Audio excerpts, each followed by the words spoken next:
Говорит Москва.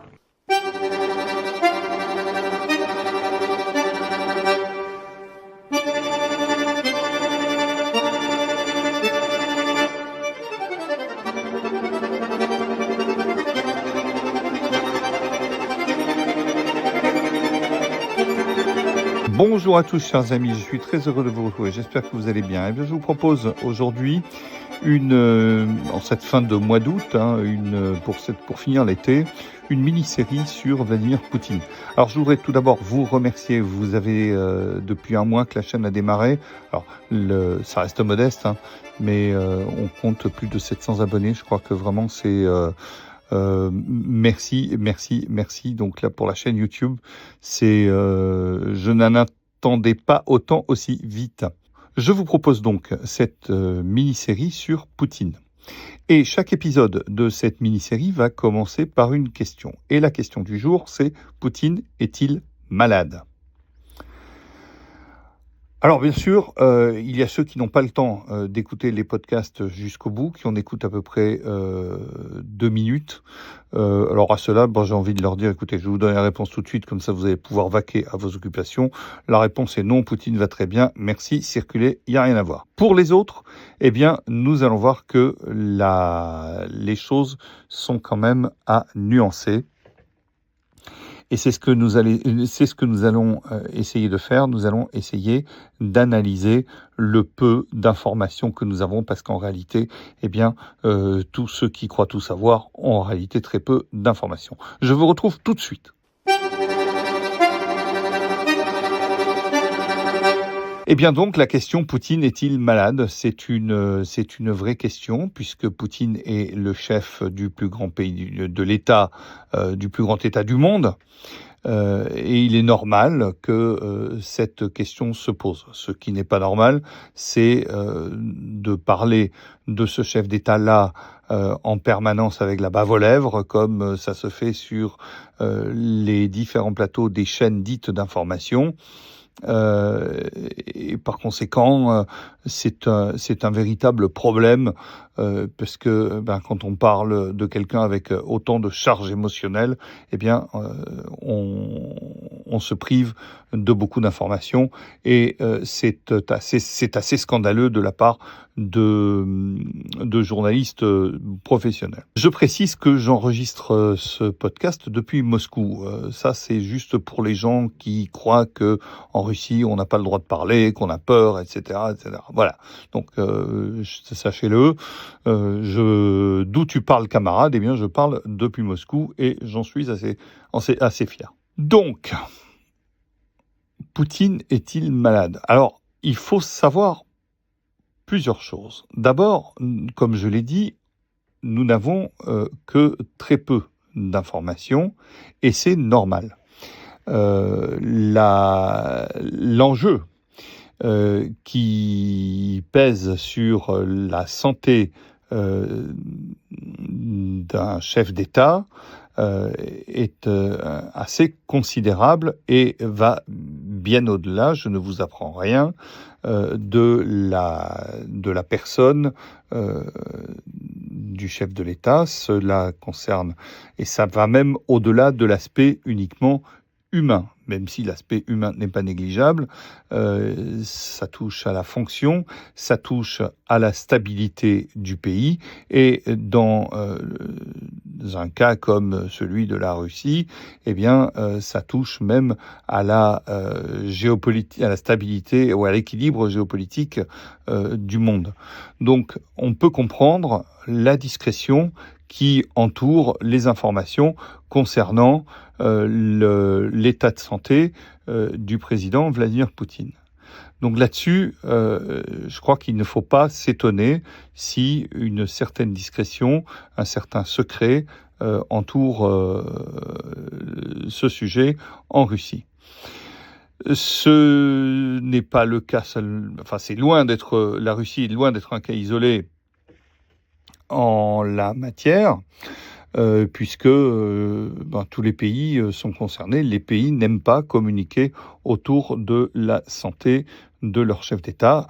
On se souvient, pour ne parler que de la France, puisque nous sommes ici francophones, eh bien, on se souvient de la discrétion, voire du secret qui a entouré l'état de santé du président Pompidou en fonction, et plus tard de tous les mystères et de tous les mensonges qui ont entouré l'état de santé de François Mitterrand, puisque, je vous le rappelle, François Mitterrand est tombé malade en 1981, et qu'il n'a fait savoir, il a communiqué sur sa maladie uniquement en 1992 dans un contexte de campagne référendaire. Et on a appris après son décès qu'en réalité, il n'était pas malade depuis 1992, mais qu'il était malade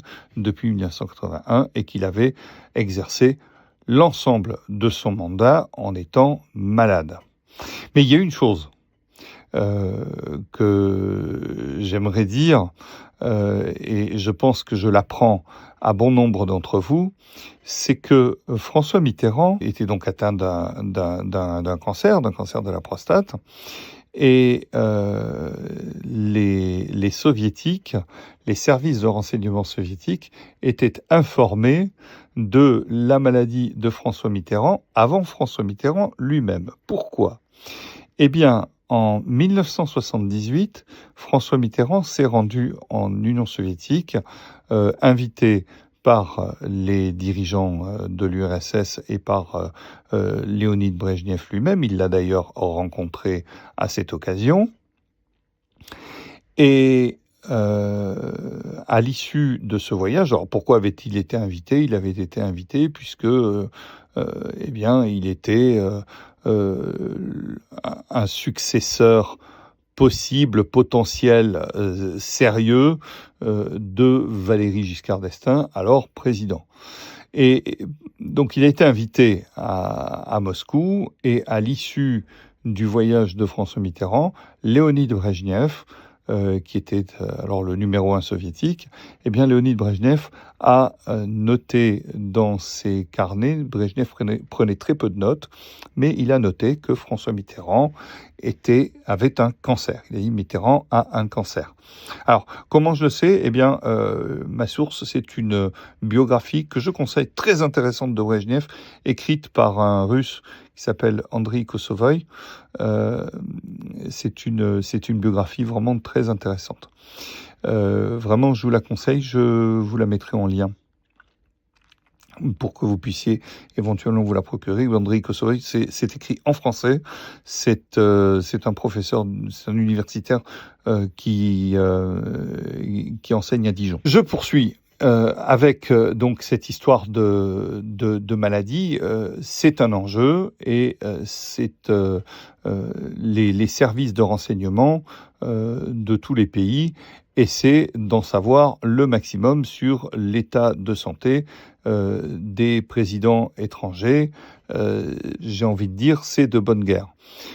Pour ne pas tout à fait quitter Léonid Brejnev, eh bien, on se souvient par exemple que dans les années 70, je crois que c'était lors d'une visite aux Pays-Bas, sauf erreur, on avait détourné les circuits sanitaires pour pouvoir récupérer des selles et des urines du numéro 1 soviétique, pour pouvoir les analyser et savoir de quoi il souffrait, puisque Brejnev avait à plusieurs reprises montré des symptômes d'absence de lucidité. Certains ont parlé de sénilité. Alors, je vous rassure, on a beaucoup glosé à l'époque sur la sénilité de Brejnev. Ça n'était rien par rapport à la déficience intellectuelle que Joe Biden a montré tout au long de son mandat de 2020 à 2024. Moi, personnellement, je pensais qu'il ne finirait pas son mandat, mais chaque fois qu'on prévoit l'avenir, on prend des risques. C'est un enjeu, c'est une chose qui est recherchée par l'ensemble des services de renseignement du monde entier, et il n'est pas étonnant que les services de renseignement occidentaux aient essayé, avec quel succès, on ne le sait pas vraiment, mais aient essayé de rechercher des éventuels ennuis de santé ou de connaître avec plus ou moins de précision l'état de santé du président Poutine, étant donné le poids de la Russie sur la géopolitique mondiale. Donc ça, c'est pas étonnant. Ce qui est étonnant, en revanche, c'est ce qu'on en fait au niveau sur les plateaux télé de chaînes dites d'information qui fait plus du sensationnel et de l'émotionnel qu'autre chose. C'est autre chose. Mais en tout cas, il existe des renseignements. Comment sont-ils diffusés ? On n'en sait rien, parce qu'après, il y a aussi de l'intox. Tout ça est un peu compliqué à démêler. Ce que nous pouvons dire, avec le peu d'informations que nous avons, c'est qu'il n'est pas impossible. Le président Poutine est âgé de 71 ans. En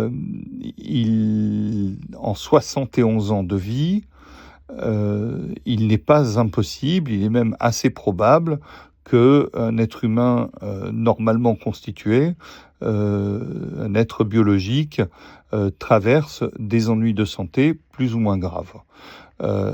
Il est rare qu'en 71 années de vie, il ne vous soit rien arrivé, y compris des choses assez graves. Ce qui est certain, c'est que on n'a pas vu aujourd'hui aucun observateur sérieux ne peut dire qu'il a constaté des symptômes sur Vladimir Poutine susceptibles de l'empêcher d'exercer ses fonctions. J'ajoute que, outre les années qui passent et qui marquent la personne, ce qui a pu considérablement marquer Vladimir Poutine, c'est que Vladimir Poutine exerce les fonctions les plus élevées au sein de l'État russe, qui est le plus grand État du monde, depuis 27 ans. Poutine est devenu pour la première fois Premier ministre le 9 août 1999. Donc c'est pas rien. Et l'exercice de la fonction de chef d'État implique évidemment beaucoup de contraintes, y compris des contraintes physiques, protocolaires, des contraintes psychologiques. Ça implique beaucoup de maîtrise, ça implique... Alors je sais qu'on n'a pas tout ça avec Macron, mais ça implique quand même énormément énormément de contraintes qui peuvent aussi peser sur la santé. Il y a les voyages, il y a les obligations protocolaires, il y a beaucoup de choses qui font que,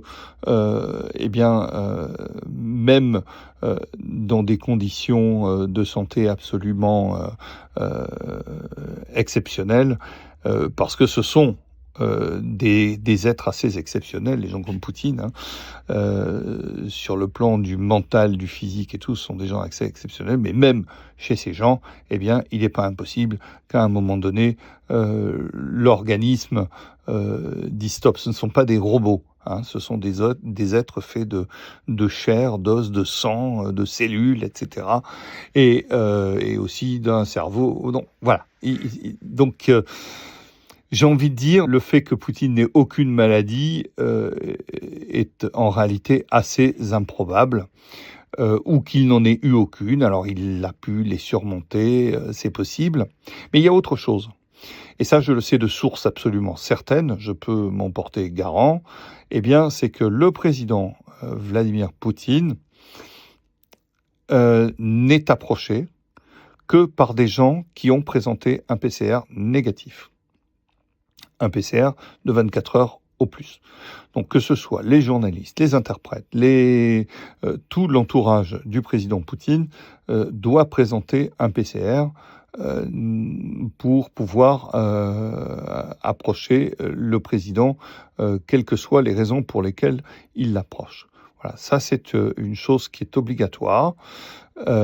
Et on peut en déduire quoi ? Eh bien, on peut en déduire que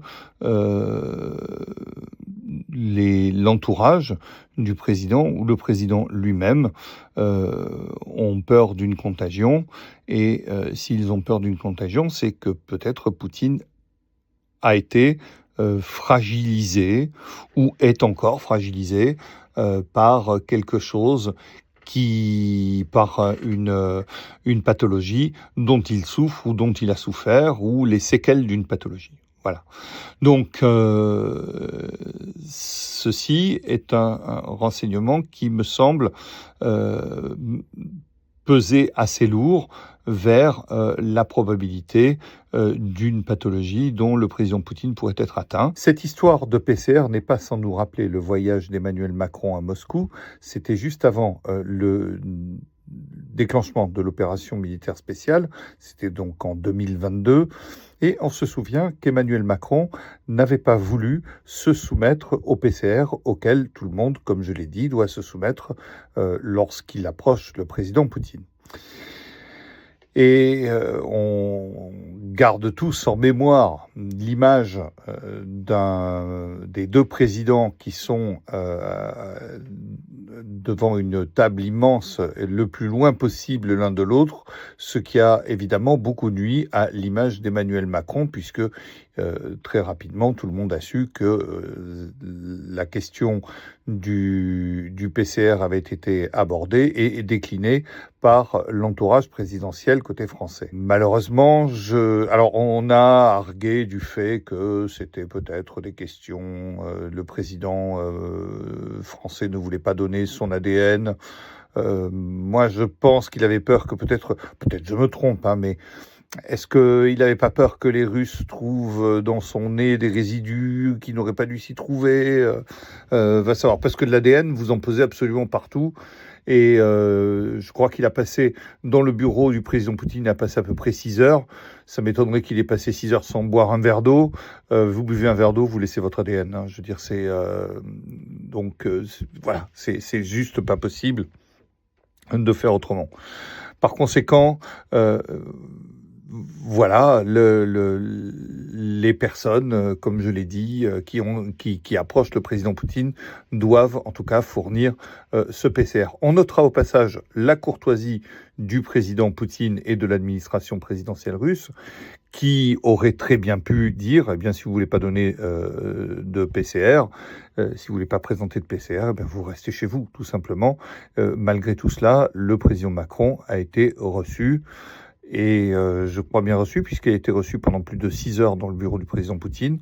Donc je pense qu'ils ont pu parler de beaucoup de choses relatives à l'opération spéciale qui se préparait. Et malheureusement, cela n'a pas empêché, en même temps avec Macron, il y avait peu de chances que ça marche, mais ça n'a pas empêché l'opération militaire spéciale. Moi, je vous dis très franchement, oui, je pense que le président Poutine soit a été malade, soit est encore malade. Malgré tout, comme je l'ai dit aussi, à l'évidence et en apparence, le président ne présente pas de symptômes qui pourraient laisser penser à une altération des facultés nécessaires pour exercer sa fonction. C'est pas Joe Biden, d'accord ? Donc il faut rester lucide. Oui, il se peut que le président Poutine soit malade. De quoi souffre-t-il exactement ? Eh bien, on n'en sait rien. Si ça se trouve, c'est quelque chose qui est embêtant mais qui ne l'empêche pas du tout d'exercer. On ne le sait pas. Est-ce qu'on n'en connaît pas la nature ? Donc je crois qu'il faut savoir raison garder et je crois qu'il vous faut laisser de côté les gens qui ne savent rien et qui vous disent si Poutine a 15 cancers, et les gens qui ne savent rien et qui vous disent mais de toute façon ça c'est de la propagande occidentale, Poutine ne souffre d'absolument rien, il est dans une forme physique exceptionnelle, il peut rien lui arriver parce que c'est notre héros. Voilà, laissez de côté ces gens-là et je crois que vous aurez ainsi beaucoup plus vous développerez davantage de capacités d'analyse. Voilà. Eh bien, c'est la fin de ce premier épisode de cette mini-série sur Poutine.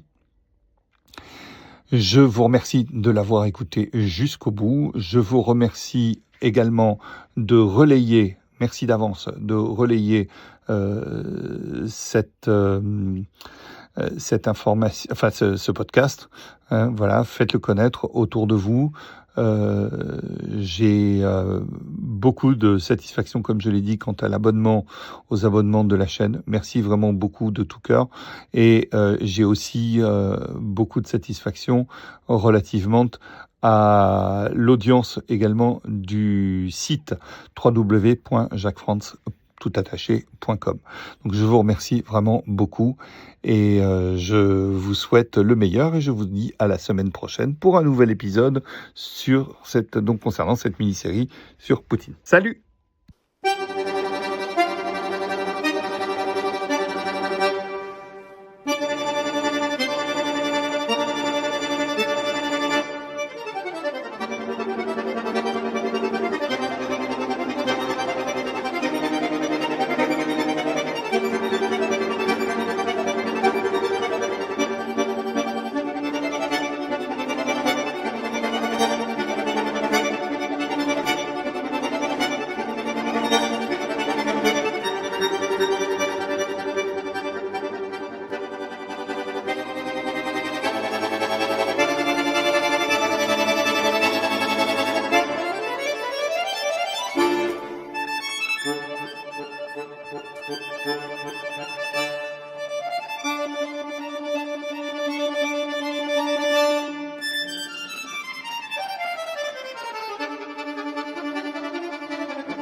Thank you.